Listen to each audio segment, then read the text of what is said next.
This week on the West Block, 2 years in China, the secret trials of the two Michaels, Canadian consular officials denied access. What's next? Our top priority remains securing their release. Canada's new deal with the U.S. for more AstraZeneca doses. Does it mean we're closer to an election? Vaccines are the path out of this pandemic. And that's why securing doses and getting them to the front lines is my #1 priority. And the sexual misconduct scandal in the Canadian forces. The example is not only not being set, but the behavior is being perpetrated at the top. Did the government fail Canada's troops?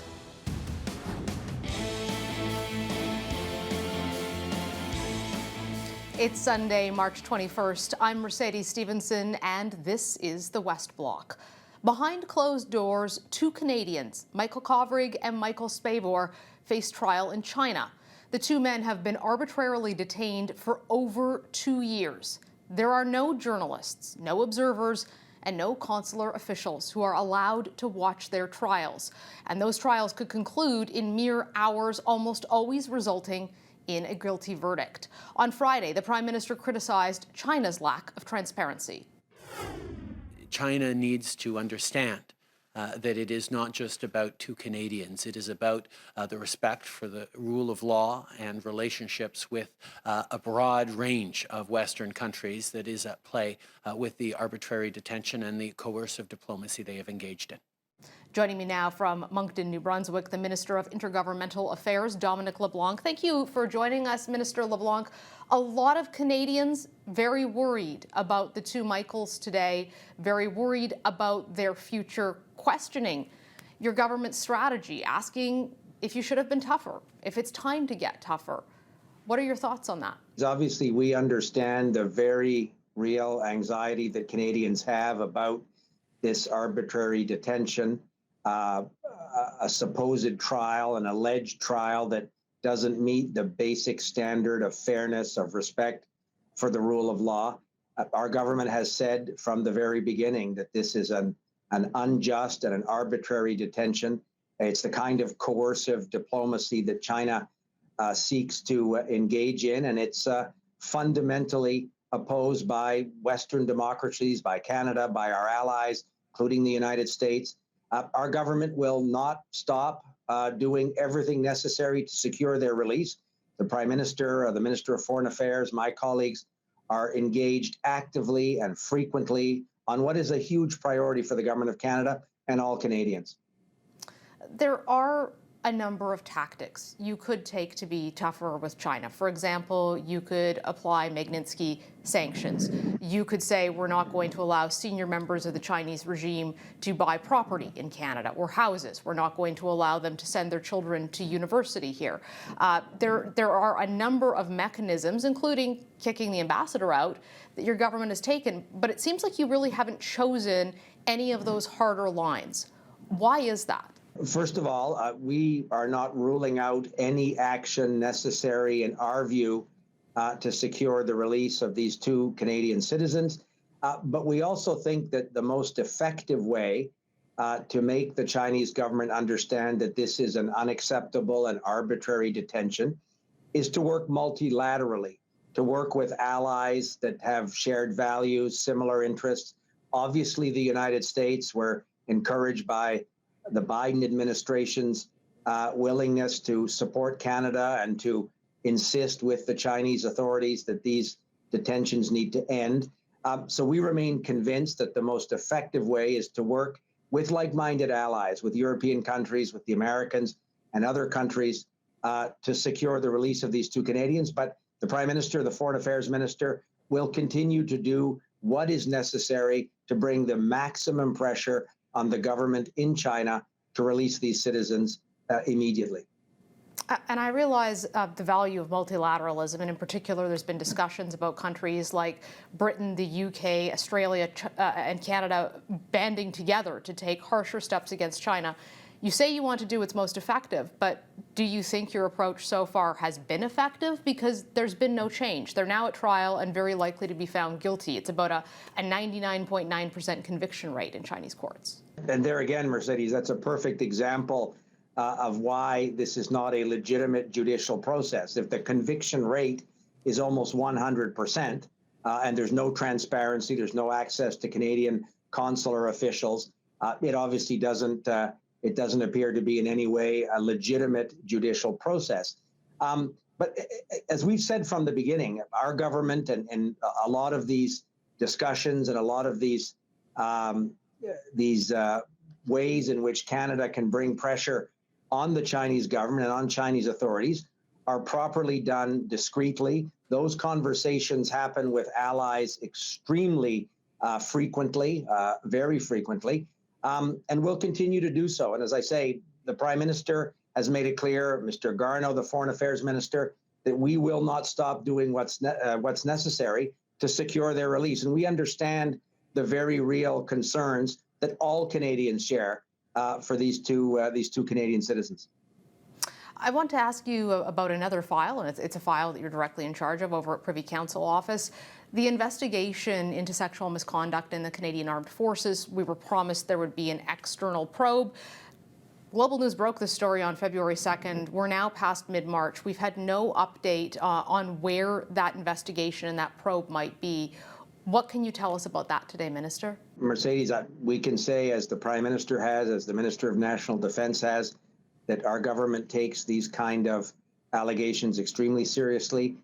No person should be required to work in a context, and certainly in an institution as important to Canadians as the Canadian Armed Forces, in a workplace that's not respectful and safe.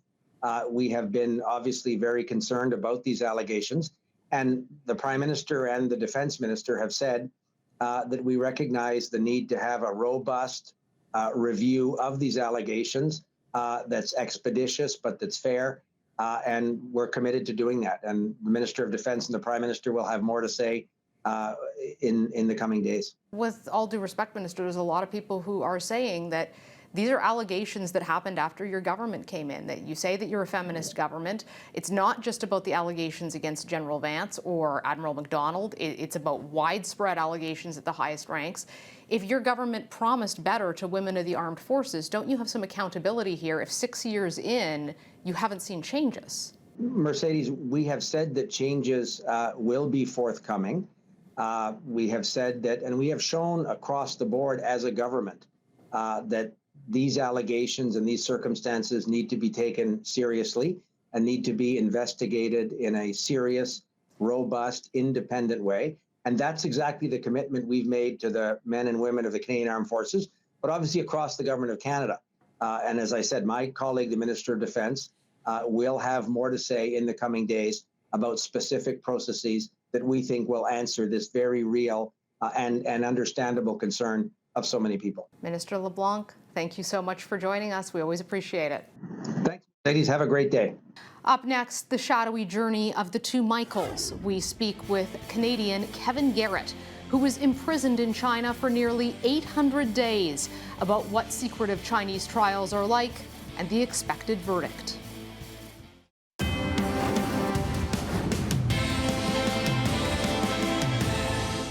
The two Michaels have been imprisoned for over 2 years now. Michael Spavor's trial was on Friday, and Michael Kovrig's trial is tomorrow. Canadian consular officials were not allowed to attend the proceedings against Spavor, who is accused by China of stealing state secrets. Prime Minister Justin Trudeau has called the charges trumped up. To talk about what is happening next in the shadowy journey of these two Canadians detained in China, we are joined by Kevin Garratt, who spent 775 days in prison in China.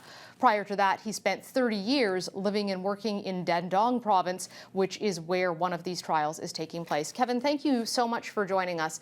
A lot of Canadians are wondering what's happening behind the closed doors of the court right now. You've been through this process.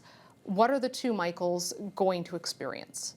What they're experiencing, what Michael Spavor has already experienced, is being taken to the courtroom in shackles and handcuffs. Is exactly what happened to me. Going into a very probably dated courtroom, being a closed trial, just as mine was, means there will be 3 judges, a couple of prosecutors, his lawyer, a couple of guards, and probably an interpreter as well.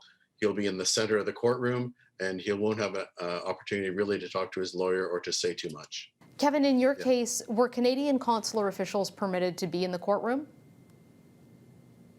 No, it was a closed trial, so there are no consular officials. What I was very thankful for was that a couple of consular officials stood outside the court building all day with my wife, Julia, and a couple of friends, including an American lawyer who was working behind the scenes on our behalf.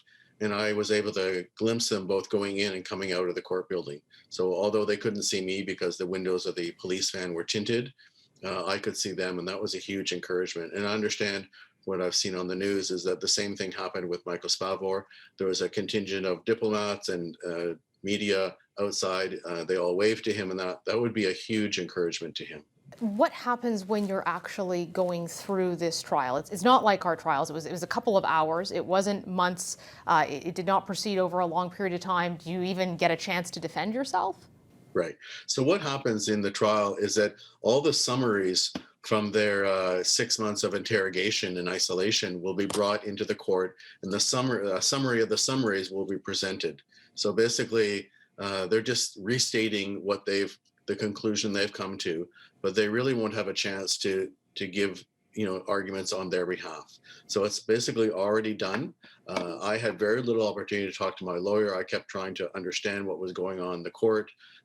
My Chinese is okay, but the interpreter there didn't translate everything.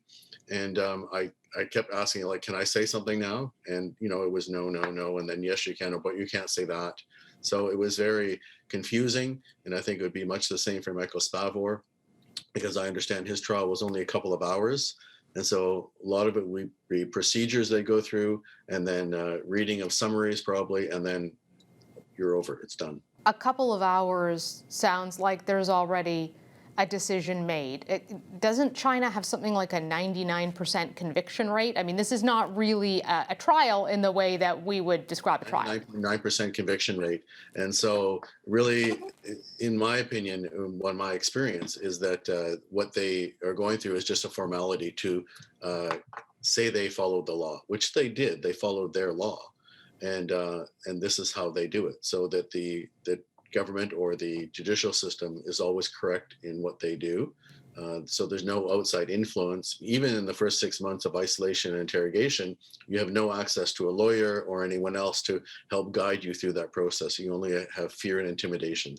What is the emotional experience like of going through a trial where you know the outcome? You know you're going to be convicted. It's just a matter of time. I sort of had in the back of my mind that I would be convicted. I didn't really fully grasp that at the time. I went in with hope. Many people, thousands of people had prayed for me. I was praying and trusting in God and what I was going through, and that He had a plan and a purpose in it. But it's still very emotionally upsetting because you're not sure. They have threatened me with execution many times during the interrogation period. And I thought, well, they could do that. But I thought, oh, no, they wouldn't. But you go back and forth in your mind because no one's saying no. And even in the trial itself, it's very, really excruciatingly painful because you're not knowing what's going on. And for months and months, you had no information of what's going on. And that's the biggest thing, really, is just no knowledge, no information. You're in a vacuum. You don't know what's happening on the outside world. Kevin Garratt, thank you for sharing your time and what can only be an unimaginably difficult personal experience. You're a friend of the show, and we look forward to having you back again soon. Thank you. Anytime. Yeah. And if people want to read more, of course, they can look at our book, Two Tears on the Window, and that will give them an incredibly good, I think, view into the whole political system and judicial system in China, as well as just our whole experience. Up next, more revelations of serious sexual misconduct in the Canadian Armed Forces, but still no answers on what the government plans to do about it. We assemble a panel of Ottawa's top journalists after the break. You're watching the West Block on Global. Welcome back. Last week, one of the most well-known and well-respected women in the Canadian Armed Forces decided to resign her commission in protest over the ongoing sexual misconduct scandal and the failure of leadership in this country to address it. Lieutenant Colonel Eleanor Taylor, the first woman to lead an infantry company in combat in the Afghan war. Now, 2 months after Global News first broke the story, people are still asking what the government is going to do about this and whether Canada's troops have been failed. Joining me now to talk about this and some of our other top stories this week, we have the Globe and Mail's bureau chief, Robert Fife, and Global News journalist Amanda Connolly, who's been working with me closely on this story. Thank you both so much for joining us. You know, Bob, we are still waiting to find out what the government is going to do about this. They've promised a probe, they've promised action. By the way, we've asked for the defense minister numerous times on the program. We haven't seen him since very early on this speaking to us. What does the government need to do in order to protect women who are serving in the Canadian Armed Forces? Well, first of all, let me just hats off to you, Mercedes and Amanda, for just the groundbreaking work that you have done in trying to expose what has happened to women in the armed forces. The military has dealt with sexual harassment in the lower ranks, but when it comes to the higher ranks, nothing ever seems to be done. And you have broken that dam open. And I think there's going to have to be, well, there will be serious change. The problem we have, Mercedes, is that the government does not want to, and they are going to set up an independent watchdog, because the way the current system works, everybody reports to the Chief of Defense Staff. And if he's part of a sexual misconduct allegation, what woman is going to feel safe coming forward? So they are going to set up a watchdog. But the issue here is, who does it report to? If it reports to the defense minister, the guy who won't even show up in your show to talk to you about it, that is not going to work. Every expert in the field says, like the Australians, like the Germans, like the United States, independent watchdog must report to Parliament. It is the only way that women are going to feel safe to come forward when generals and senior ranking officers sexually abuse them. Amanda, when you look at this, and you've talked to lots of the women and men involved in this as well, you've been very closely covering it. One of the things I've started to see on Twitter and on social media is soldiers and troops who are frustrated now with the minister. They're starting to link it politically. Does this put the Liberals in political jeopardy, or do you think that they think they can protect and insulate the minister on this? Yeah, I think that's really a big question going forward, and this is going to be a big problem for the government. The issue that they have right now, to me, is that you have a government that frequently gets caught out saying one thing and doing, or at least appearing to do, something different. For a feminist government that has built its brand around that framing of its support for women and really putting the spotlight on programs and initiatives for women, this kind of passing the buck, for lack of a better term here, in terms of who is accountable, what went wrong, is problematic, because people really want action right now. I think people have had it. I know you've seen it online. I've certainly seen it in comments and emails and things like that. People really are tired of waiting for more studies. They want a solution, and they want it now. Bob, the Globe and Mail broke the story that the Prime Minister's office, in fact, did know about the allegation against General Vance back in 2018. The government had been denying that. Do you think that there is, and I get asked this by troops all the time, do you think that it's possible that PMO didn't tell the Prime Minister that this was going on, that this was never brought up when they were reconsidering extending General Vance's term and giving him a raise, both of which they did? Well, I don't believe that for a moment, Mercedes, and I know you don't either. Nothing happens in this Prime Minister's office without the senior people knowing it's all about control. And I cannot imagine that nobody would have whispered in the Prime Minister's office, including Katie Telford, who's the chief of his chief of staff, who the Prime Minister's office has still refused to say whether she was informed of this, that he knew about it. Look, there's no way around this. The only way around this is for the government to set up an independent watchdog so women can feel safe, or racial minorities can feel safe, or people who have been discriminated can go to somebody who reports to Parliament. Secondly, Sajjan, Harjit Sajjan, the defense minister, has to go. They need to have a defense minister. It should preferably be a woman, because there is a cultural problem that's going on in D&D. It has to be changed. Your reporting has shown that, and the government has to act. Yeah, and it's a tough one for the Liberals because Sagan is a huge fundraiser for them ahead of a possible election. Amanda, we saw the Prime Minister travel for the first time last week since the beginning of the pandemic to announce an electric battery plant in Quebec. A lot of people are speculating they now think maybe they're out of the danger zone on the vaccine issue, enough vaccines coming in. What do you think the likelihood is that they're starting to weigh that spring election possibility? Well, I think this is the timeline that we certainly have been watching from the start. You know, once you start to really hit that spring summer season, all of that election speculation really ramps up. We know that, of course, the minority governments in Canada really do not tend to go well past that sort of 18-month mark. We're very much in that time frame right now, and so I think for the government weighing that political calculus of can we do this safely? Yes, is part of it, but also what is the sentiment of people right now around the broad availability of vaccines? Do we have enough people in the provinces and the regions who feel confident broadly that this is being handled well, that they're not going to take that out on the government if we go to the polls right now? That really is, I think, a big open question. You look at a lot of regions that are doing better than others, some that are really lagging behind.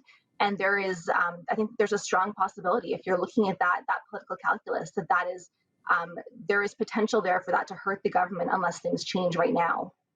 Bob, the Conservative convention this weekend, everything I'm hearing from the Conservatives and the NDP is they don't really want an election right now, but they think that the Liberals do. Aaron O'Toole has to find a way to distinguish himself if he has any hope in this upcoming election. Before that happens, he's dealing with anger inside the party as he tries to move towards the centre. What does O'Toole have to do to have a chance here if there is a spring or fall election, which seems likely? Well, we are definitely going to have an election this year. It'll either be in June 14th, but I'm a little doubtful of that only because I'm not sure enough people are going to have the vaccine in their arms by that time, but certainly in the fall, which would in some ways suit Liberal MPs a lot better because the newly elected ones will be eligible for a pension. But that's not the issue. I think the issue here for the Conservatives, and we saw from the speech on Friday from Aaron O'Toole that he's telling the party, we've got to move to the center right, because we need to bring in more people in if we're going to get elected. And he's saying, you know, we've lost 2 elections in the last 5.5 years. We've got to ditch this opposition to the carbon tax. We have to recognize the rights of gay and lesbian people. We have to develop economic policies that are going to appeal to the vast majority of Canadians.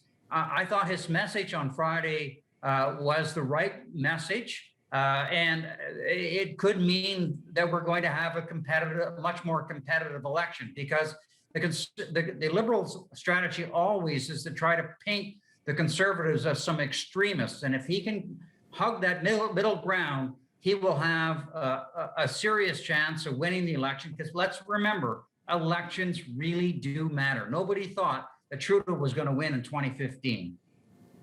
Well, we will certainly be keeping a close eye on it, and I know we'll all be very busy trying to figure out if that's where it's going. That's all the time we have for today. Thank you so much, Bob and Amanda, for joining us. And that's the West Block for this week. I'm Mercedes Stephenson. We'll see you right back here next Sunday.